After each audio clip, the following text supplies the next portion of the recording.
All my bags are packed and I am ready to go na mga idol. So, ayun, sa lahat ng inyong lingkod ay magsiservisyo mula dito tapuntang QC mga idol. Ayan. So, dala-dala ko naman ang aking gamit pang hanap buhay mga idol. Ganun talaga buhay. Ano na i-istorbo po yung aking asawa.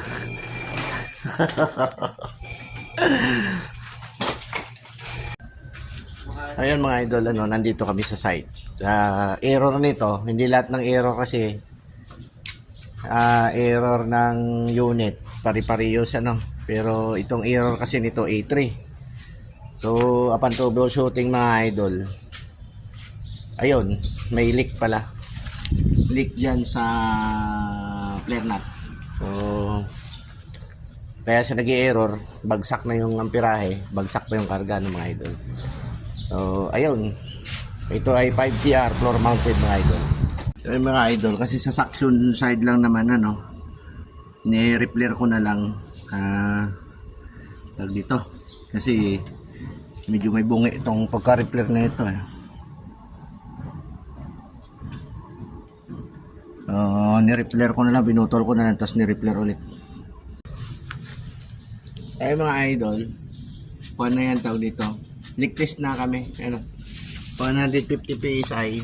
So lagpas ng konti sa 150. Kinaga natin kung abang tayo kung bumagsak yung 150 PSI na yan. May leak pa siya pero nalasabon na rin. Wala naman na tayo nakitang leak. Mamaya-maya vacuum na lang. Tsaka tawag dito. Tsaka karga ng refrigerant. Yung mga idol. Yung mga idol, buhay na siya. Tawag dito. Yung amperahe niya, kapos. 10 lang. Kasi kapos ako sa karga. So far, so good naman yung temperature mga idol. Ayan. Ngayon, yung temperature niya, di 7 pero yung setting niyan ay 16.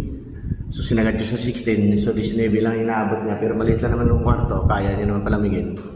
Pero goods na yung temperature niya mga idol, kulang lang ako sa karga. Bali, ang amperahe kasi nito 15, sana makakarga man lang ako ng mga 13 amperes So ayun, nagbabase na lang ako sa amperahe mga idol, hindi na ako nagbabase sa kilo-kilo ng refrigerant. Gawa nga nung tawag dito, may laman pa kasi ito